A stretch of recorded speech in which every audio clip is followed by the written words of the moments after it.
Today's video game review is going to be structured slightly differently because Project Dark is an audio-only experience.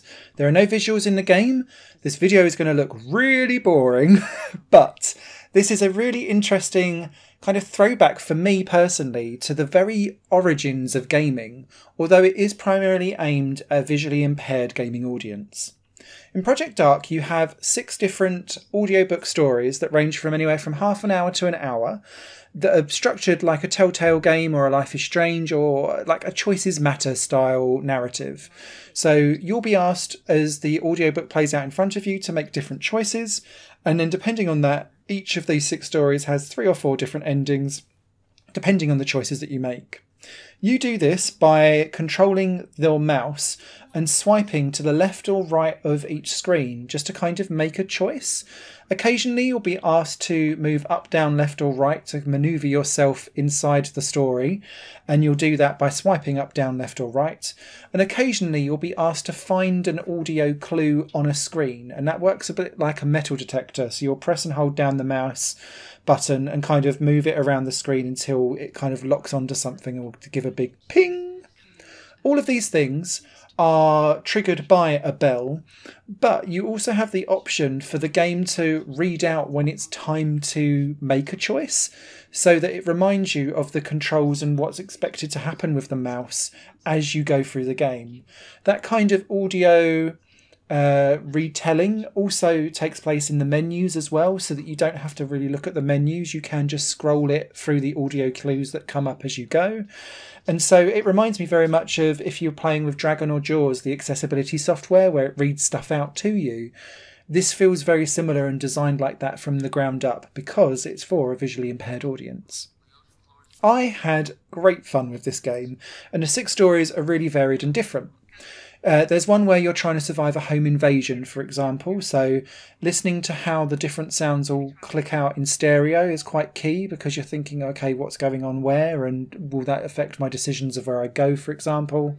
There's another one where you're doing an adventure for a medieval fantasy, so lots of different sound effects going on there too. There's one where you're in a submersive and you're the captain of it trying to do like a treasure raid, but there's some weird sea monster going on, and like who do you choose to survive and what actions do you do to ensure that as many of you survive as possible. One of the more interesting ones for me personally, in fact the 2 that were my favourite, the first one was called Game of 3, and this puts you in like a dystopian game show where you've got 3 strangers trapped inside little pods waiting to be eliminated, whatever that means, and it's up to you to decide who gets eliminated as they kind of go through each round. And because you can't see anyone, you're relying entirely on their vocal personality and the conversations that they're having with each other to decide who you like and don't like and who you want eliminated. Which I thought was a good comment on society and first impressions and how visuals and all of that kind of stuff forms your opinion before someone opens their trap. The other one that was really my big favourite though was probably the one with the lowest stakes, and it's called Date in the Dark. This one is literally you having a date in the dark, a dinner date. And not only can the date go really well or really atrociously, for me it's also one of the better acted ones from voice acting perspective.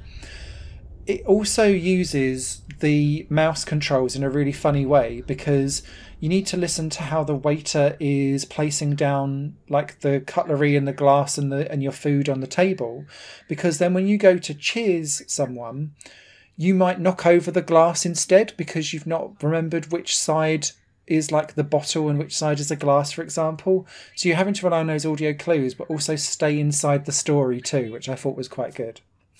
There's a couple of weird oddities with this game though that I just want to kind of call out. The first, there's no way to exit it. It's like they forgot to do an exit button on the game, so I have to control alt and delete each time, which I feel in 2023 is just not acceptable. The second thing is that for an audio only game there's an awful lot of reverb that goes on, and I found that sometimes in some of the stories it did make the audio quality of some of the spoken dialogue a little bit muddy. And for a game that is trying to provide crisp audio for a visually impaired audience, put your teeth in, Simon, that will, I think, maybe land a little bit skewy for people. So just bear that in mind, that there is a gratuitous amount of reverb in this game. It didn't cause trouble for me in too many areas, but there were one or two areas where I kind of thought, what did they say? And that was a bit annoying. However, I'm going to shut up now and I'm going to leave some clips of the audio so that you can make some informed decisions on the quality of the audio and whether this works or doesn't work for you.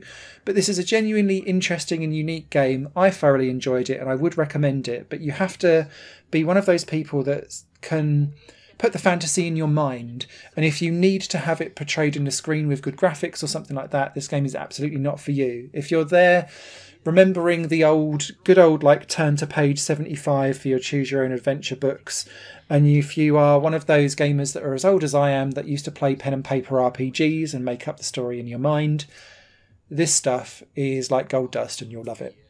Written review over on highplanegames.com. Take care. Died with the fall of the Soviet Union. What? Are you like a diehard sympathizer? No, I just got a lot ruder around that time. Totally unrelated circumstances. Okay, here we are. Once more, mind your hands and movements. We have half a dozen oysters. In the middle is fine, thank you. Escargot à la périssade. For you, just here on your right. Ah, wonderful. Thanks. And for you, Mademoiselle Lisa, le pâté de Provence, just on your left. Oh my god, yum. Bon appétit. If you need anything else, gently tap your fork on the glass and someone will come around. Thank you. I am so ready for these oysters. Want one? Oh, yes, please. Thank you. Oh god, hurry! Dietrich, any sign of Jensen? No, nothing. It's just darkness behind me. Please, turn the key. Don't! Alyssa, help me.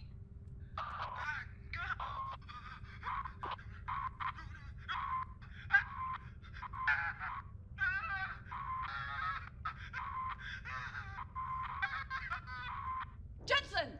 Jesus, his tether snapped. Look, I'm 10 seconds away. LaGrange, help me get this case of diamonds up on the lift. Alyssa. God damn it, why are you even here? Dietrich, just focus. Listen, I can't do this. You must. No. We will start with red. Yes or no? Does that mean yes, they stay, or yes, they go? Oh, shit. Okay.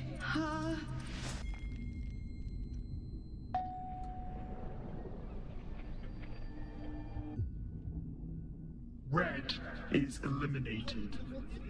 Wait, please, no, you can't. No, please, no, not now, not now. Oh, no. Oh, shit. Shit. What have I done? You made a choice. Red? You there?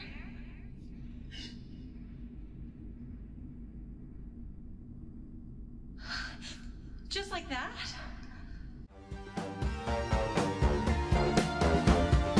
Higher Plane Games is part of the Higher Plane Network, a completely independent media outlet supported by people like you. The goal is to create the best possible content that cultivates a richer indie scene for games as well as music and entertainment.